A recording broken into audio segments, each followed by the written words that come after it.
नमस्कार, आप जुड़ चुके हैं मेरे यूट्यूब चैनल के साथ। अगर आपने मेरे यूट्यूब चैनल को सब्सक्राइब नहीं किया तो जल्दी से कर लें। बात करते हैं अगेन जस्टिस फॉर सुशांत के लिए।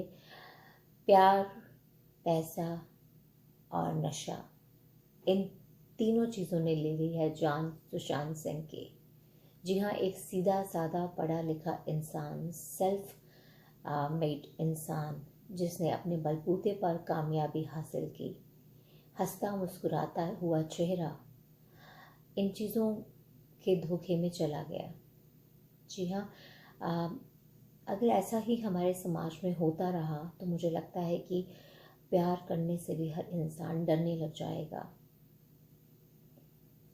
क्योंकि आपको नहीं पता कि जिस इंसान पर आप भरोसा करके इतना प्यार उसे दे रहे हैं, इतना साथ उसका दे रहे हैं, वो आपके लिए कितना लॉयल है ये आप नहीं समझ सकते। बात शुरू हुई सुशांत की सुसाइड्स के बाद, साथ ही बात शुरू हुई नेपोटिज्म पर। आई बात नेपोटिज्म के बाद फिर जो केस है ये बदलता गया, और आज जो केस है वो रुख ले चुका है नशे की तरफ, ड्रग्स की तरफ, जिसके लिए रिया चक्रवर्ती के भाई और उनके मैनेजर सुशांत सिंह के मैनेजर की भी जो है गिरफ्तारी हो चुकी है। मुझे अभी ये बात समझ नहीं आ रही कि रिया को गिरफ्तार करने के लिए इतना वक्त क्यों लग रहा है और उसको गिरफ्तार क्यों नहीं किया जा रहा। मैं जस्टिस फॉर सुशांत के हक़ में हूँ और मैं डे वन से ही ये कह रही हूँ कि ये मर्डर है, ये सुसाइड नहीं हो सकती। क्योंकि जो इंसान इतना सूझबूझ वाला था, जो इंसान इतनी बड़ी सोच रखता था, जी हाँ, वो इंसान सुसाइड कैसे कर सकता है। जो इंसान अपनी ज़िंदगी के हर लम्हे की कहानी लिखता था किताब में, वो इंसान अपने सुसाइड नोट को लिखना कैसे भूल सकता है। बहुत सारे शक पैदा होते हैं सुशांत सिंह की मौत के। पहले तो उनकी सिस्टर के आने से पहले ही उनकी बॉडी को उतार देना, फिर चाबी वाले को जल्दी भगा देना, फिर बात आ जाती है कि वो मेंटली अपसेट थे, फिर बात आ जाती है कि वो नशा पहले से कर रहे थे।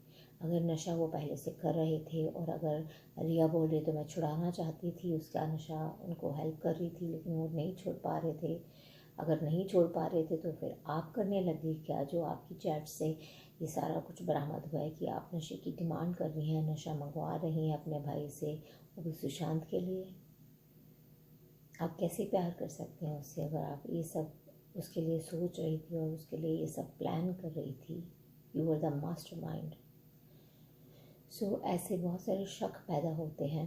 उसके बाद उनको मेंटली अपसेट करार दे देना, बहुत सारी चीज़ें ऐसे सामने आई हैं और इससे ऐसे लगता है कि कोई बहुत बड़ा राज या कोई बहुत बड़ा नाम है जिसको छुपाने की कोशिश की जा रही है। कभी सुशांत के मेंटली अपसेट होने का बहाना देकर, कभी वो पहले से ही ड्रग्स लेते थे ये कहकर, और कभी एंजाइटी के मरीज़ थे वो ये कहकर, कभी उन्होंने सुसाइड किया है ये कहकर। बहुत सारी ऐसी चीज़ें हैं जो हम लोगों के मन में डे वन से ही शक पैदा कर रही हैं। मैं उम्मीद करती हूँ कि हमारी सीबीआई की पूरी टीम जो जितनी शिद्दत से अभी तक काम कर रही है आगे भी करेगी और ज़रूर उस गुनहगार के चेहरे से पर्दा हटाएगी, और एक ना एक दिन वो असली गुनहगार जो है पूरी दुनिया के सामने आएगा। हम जस्टिस फॉर सुशांत में सब उनके साथ हैं। और एक बात और जाते जाते कि कंगना रनौत जो कि एक बहुत ही बोल्ड एंड ब्यूटीफुल आर्टिस्ट है, मैं उनको दिल से रिस्पेक्ट करती हूँ, और हमें कंगना का भी साथ देना चाहिए, क्योंकि कंगना भी कहीं ना कहीं इन्हीं उतार चढ़ावों से गुजरी है हमारे बॉलीवुड के अंदर। लेकिन वो कहीं ना कहीं उन्होंने अपने आप को मेंटली स्ट्रॉन्ग बना लिया, जिस वजह से उनके साथ कुछ भी ऐसा हैपन नहीं हुआ और वो ऐसी मुसीबतों से बचकर बाहर निकल गई और कामयाब हो गई। अगेन सीबीआई की टीम को मैं भी अपनी तरफ से यही कहना चाहूँगी कि वो